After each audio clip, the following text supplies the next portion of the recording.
Jay Paul Gumm with us, Democrat from Durant, and we have Representative Kris Steele from Shawnee, a Republican. We're going to be debating the different sides of Nick's Law. Now, last week, Ernie Paulson did a story on Nick's Law and with Nick's father, who happens to be in the studio today. Take a look at that story, and then we'll come back and debate this issue. All right. Hey, Nick. Look at you. 11-year-old Nick Rohde was diagnosed with autism at age 4. But at around 2.5 years old, and he hit a wall because he stopped developing.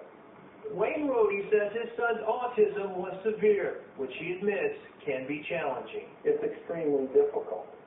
You can't even escape this for 10, 15 minutes because you're living it. For the past 7 years, Nick's been receiving behavioral treatment and therapy, which he now gets 40 hours a week. The out-of-pocket cost anywhere from $3,500 to $5,000 a month. There is no state assistance. That's where Nick's Law comes in. It would require private health insurers to cover the diagnosis and treatment of autism. An estimated 400 kids in Oklahoma are diagnosed with autism every year. The state has got to recognize that we have an epidemic here, and other states have.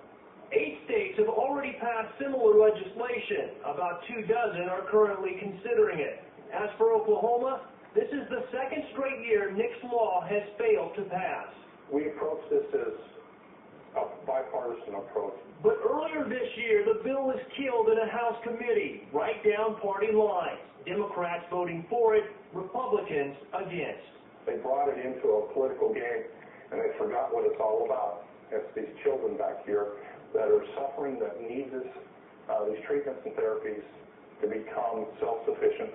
Opponents of Nick's Law say it would increase insurance premiums for everybody. As to how much, that debate continues, while Nick continues to make strides. Good job! Give me a high five! High five! Yeah! We see him now where he's sitting at the table eating by himself. We're trying to get him to be as self-sufficient as possible. Wayne says Nick likes playing with his twin brother Austin, going to the zoo, and has become very loving. Yes. If we didn't have those treatments or therapies, he would be someone locked into autism, the iron claws of autism, and be lost forever. I think people say, well, some of these kids are just going to be institutionalized. And I keep saying, well, the only institution my son's ever going to be in is Harvard. That's good, Harvard. Wayne Rohde there, the father of Nick's Law is what we're talking about right now. And as we said with our guest Representative Kris Steele and Senator Jay Paul Gumm, on kind of different sides of this issue. Should insurance companies be required, be made to cover autism? Senator Gumm, we're going to let you start. Absolutely, because it is a bioneurological disorder. And if this were any other disorder out there that were affecting children at the rate autism is 1 in 150, 1 in 93 little boys. Parents would be storming the Capitol with torches and pitchforks saying there should be some action that will actually do something. These families are paying for the health insurance.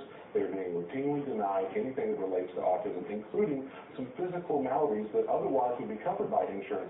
Once it gets covered as autism, they routinely deny it. It is flat wrong. That's what we pay insurance for, and it ought to be covering autism, diagnosis, and treatment. And here's the big reason why. In those early years, 3 to 5 primarily, that's when the window closes. And if you get early diagnosis and early intervention, you have a chance of pulling a child from behind the window of autism. Otherwise, they could be lost there forever. We have 1 in 400 children a year in Oklahoma being diagnosed with autism. That means 400 children a year, the window's closing because they're getting so old that we can't reach in and pull them out. We're losing a child a day. Is that what Oklahoma wants to be doing? Insurance is the key. It is the foundation on which everything else is based because these parents simply can't afford the therapies otherwise. Representative Steele, your comment to that. Well, first of all, let me say that in Oklahoma, we have the 4th highest number of uninsured of any state in the nation. Over 600,000 individuals in Oklahoma currently do not have insurance, don't feel like they can afford it or don't see the value in it. And I think that we as a legislature need to be very cautious and count the cost to make sure that the ends would justify the means before we would impose another mandate on insurance companies in Oklahoma that would cause the cost of insurance to increase even more. We've done an in-depth study on this issue of autism, and DDSD, which is the Developmental Disability Service Division within DHS, conducted a pilot program over the course of 3 years. And what they did in this pilot program is they identified 30 families living in our state, 15 in Tulsa, 15 in Oklahoma City, families that had children with autism, and they gave each family $12,350 a year for 3 years. And they said to these families, spend this money on any services that you deem necessary to meet the needs of your child with autism. And what they found out at the end of 3 years is that most of the families had between $8,000 and $10,000 of that money left unspent. The simple reason there's no service providers to meet the needs of the children in autism. And so the House Republicans have put forth a plan to develop a network of service providers that service in our state that's missing, and to try to build up capacity and meet the needs of our children with autism before we would consider increasing the cost of insurance for everyone that's living in our state. Here's the problem with that. 30 families does not a market make. And basic market economics tell you that service providers are going to go where people can afford their services. And without mixed law, without insurance covering these services, it doesn't matter how many therapists you create in the state of Oklahoma, families aren't going to be able to afford them. And so what we're going to do is create a brain drain of these therapists. Your plan will create some therapists. There's nothing in the world wrong with the House Republicans' plan. Just like there's nothing wrong with a pack of shingles at a construction site. But if you try to put those shingles on before you build the foundation, it's not going to get the job done. Well, Senator, what's the foundation going to cost? What if your bill is passed? I don't think any of us dispute that we watch this story about Nick and that pulls at your heartstring. And if that were our child, we want some way to provide for that. I think the question here, who's going to pay and what's it going to cost? Well, what do you say on what every legitimate study of what Nick's law will cost, and the experience of other states that have adopted similar legislation says around 1% at most. So if your insurance is costing you $100 a month now, it's going to cost you $101 under Nick's law, worst case scenario under every legitimate study.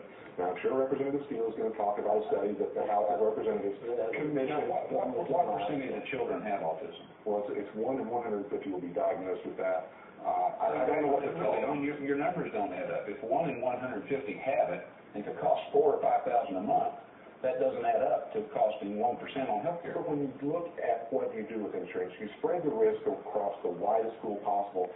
Some people who normally couldn't handle their own risk, it makes it manageable for all. Those who are healthy are probably going to pay more than they should in a straightforward if they were paying out of their own pockets. But that's what insurance does. We spread the risk among the pool, and it makes it manageable. I guess the question is whether it should be mandated by government. Well, In other states, okay. Well, hold that thought, because Representative. Everybody wants to take my we got sponsors. We got to pay the line bill. And when we come back, we're going to let Representative Steele answer the question, and we'll be right back on Flashpoint. Next law is our subject right now.